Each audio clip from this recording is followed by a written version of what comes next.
What if I told you there's a point where saving more money barely matters anymore? That sounds wrong, maybe even reckless, but it's real and almost no one explains it clearly. Most people believe building wealth means grinding forever, save every month, max out accounts, cut spending, repeat until you're 65 and hope the math works out.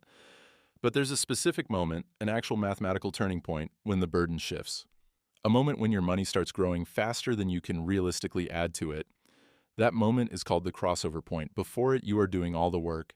After it, compounding takes over. The crossover point is simple.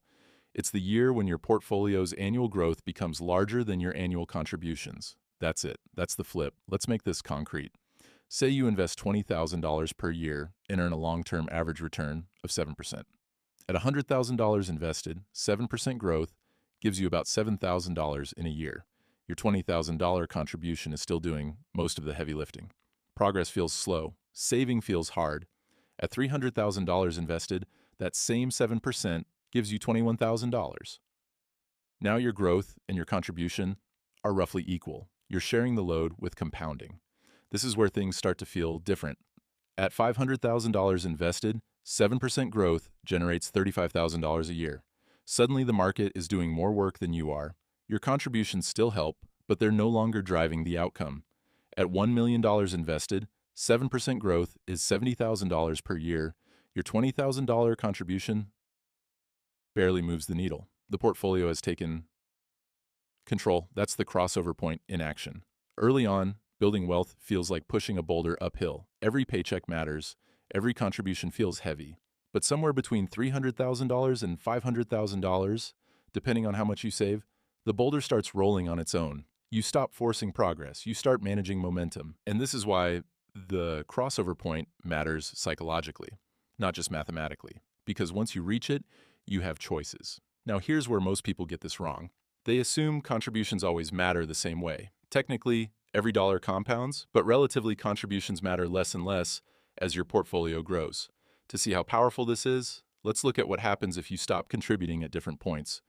Using the same example, $20,000 per year at 7%, if you contribute continuously, you reach $1 million in about 23 years.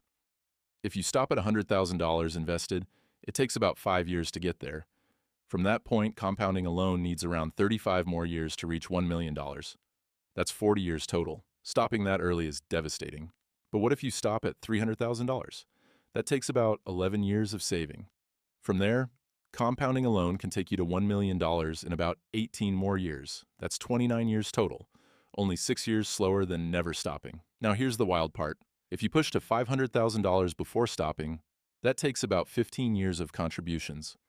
From there, compounding can carry you to $1 million in roughly 11.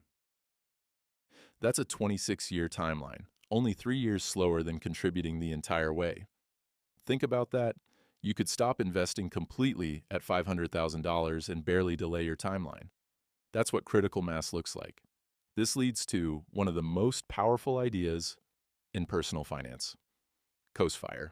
Coastfire means you save aggressively early, hit a number where compounding alone will carry you to your retirement goal, and then you stop contributing. You coast. For example, if you're 30 years old and want $2 million by age 65, earning 7% annually, you need about $187,000 invested today. Hit that number, and technically, you never need to add another dollar for retirement. That doesn't mean you stop working. It means the pressure disappears. You can take a lower-paying job you enjoy, work part-time, start a business, travel. You're no longer trapped by the need to keep feeding retirement accounts. Even if that exact number isn't realistic for you, the framework still matters. It forces you to think in milestones instead of vague hopes. And along the way, there are markers worth celebrating. Your first $10,000 invested, proof this system works. Your first $100,000, where compounding starts to feel real. The crossover point, when market growth beats your contributions. The year your portfolio earns more than your salary. That one changes how you see money forever. The crossover point isn't a magic number. It depends on how much you save, how you invest, and what returns you earn. But once you understand it, investing stops feeling endless. You realize you're not throwing money into a void. You're building momentum. And once compounding takes the wheel, your job stops being to push harder. It becomes staying patient while the math does the work.